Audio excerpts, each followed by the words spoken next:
Hi, so what we did today is create some load for cars like those. You see this is a scrap one. This will just finally be used as an additional mold. But actually what we need to do first is cut wooden sheets like these and even phase them a little so that they really fit well into this compartment here. And in the end we will just fill it up with some stone gravel. If you would fill the whole car with the stone gravel massively, it would just be too heavy. I got 20 of those cars and I think no loco would pull them anymore. It's the old version of those cars, even of these Talbot cars, and yeah, they are quite heavy as a whole train. So what I did is I created a mold, and the mold needs some special wax in there so that in the end it will easily be taken out of this mold, and the result will be something like this. This is the wooden plate again, and this is some epoxy, and this epoxy is really light because of I do an additional measure. I put the glass bubbles in there. So when mixing the epoxy, I will put this in here, up to 30% of the whole mass, and this makes it much lighter.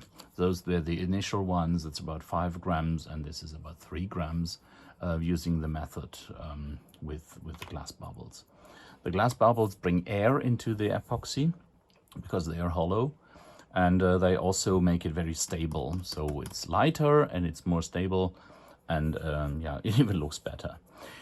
So what we do next is, after I put this wax into this mold, I will mix the epoxy, and it's a 5 minutes epoxy, so it will only take 5 minutes until it hardens, and it hardens even with some temperature. So I need to be careful that the mold can stand temperatures up to 100 degrees. So a mold that would melt away would be of no advantage at all. So this is the basic material. And so the resin actually, and this other one is the hardener. And this is usually taking some time. Not even full anymore. So it takes a while because it's a little bit yeah, viscose. Come on,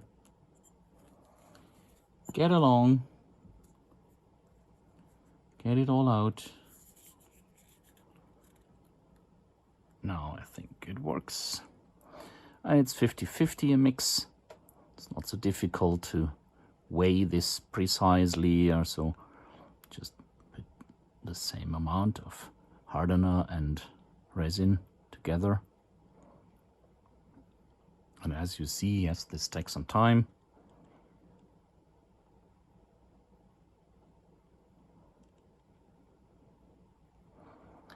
Yeah, as I said, I have to create 20 of them, 24 even.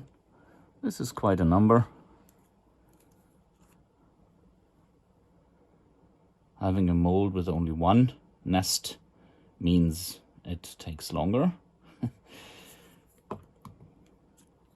So don't put the wrong head on the wrong bottle. Now I take this glass bubble material, like this, and then I have to stir it thoroughly. And this is a little bit tricky because this, you shouldn't breathe the glass, so hold it away from your nose and stir it thoroughly. And you only have 5 minutes to mix it, so this is not too much time. If you find out that it already becomes warm in this plastic bucket, then you will see it's too late, because then it already starts to not flow anymore in a good way, And yeah, then it's too late. Mix it in a good way. Stir, stir, stir.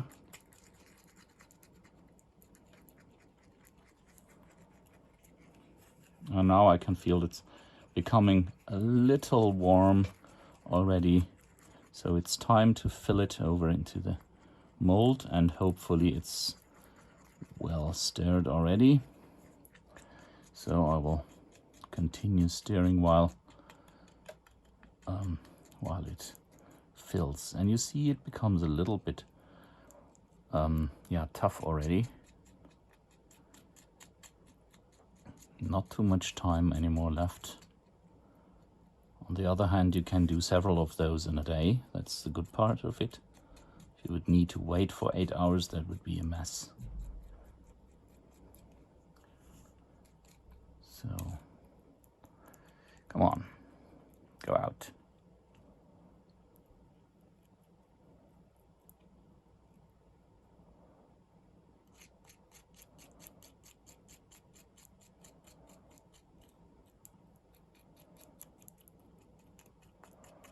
So here we go. There's always some rest staying in this bucket. There's no way to get it all out. But we just don't care. Leave it like that. But it must be still a little bit liquid in the mold, because I will now put this wooden part on it, and then I will turn it around and make it flow in all directions. And even if there is an air bubble in the middle of it, I don't care. I just need the hollow part of it. Like you can see here, there's also the air bubble in it, but it's stable. It's robust, and it doesn't disturb me. So now I have to put the right end on top. I can make sure that the resin is everywhere first, like this.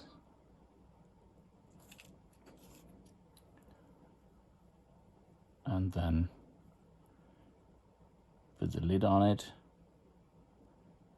and let it flow a little bit. So the lid is this way, right? Okay, so like this. And now we'll let it flow to the bottom until it comes out here. Yes, that's good. Can keep it pressed down a little and do the same on the opposite side.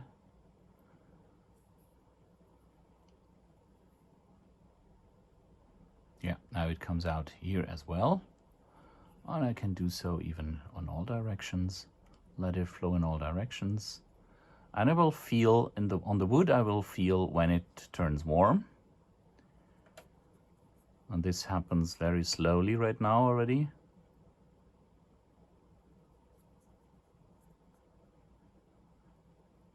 Yeah, and here we come. Temperature raises.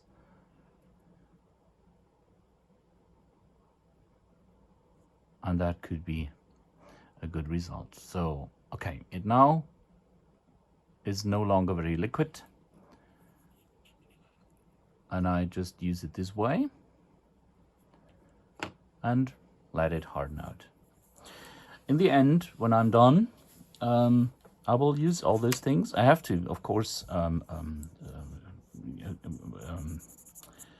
what is the right word for that? I have to, of course, grind the edges.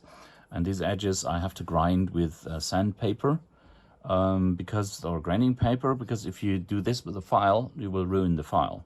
There's glass in there, and glass is harder than steel, and it may ruin the file easily. So when it fits in here like this, I will also use the wax in the wagon, and then make sure that it fits in well, and then I will put some glue on it, some glue for wood, maybe good enough, and fill some gravel on it, and that's how it will harden. And due to the wax, I will be able to easily get it out again. So like this, it will look like a little bit like this. So just to give an impression what it will look like in the end, somehow like this. So this is what the result I try to reach, and it's not really heavy. So I could easily also get those things out, and yeah, also use the train in an empty way. And it will not stress the loco even if it goes uphill. So this is the target. So after letting it dry for a while or harden out, you can easily detach it because we used that detachment and wax for that. And if you look at it now, it'll come out easily, yeah, I said. And it looks like this. And you see there is a bubble in it, but it is still robust. We can make use of it as of all the others. And repeat.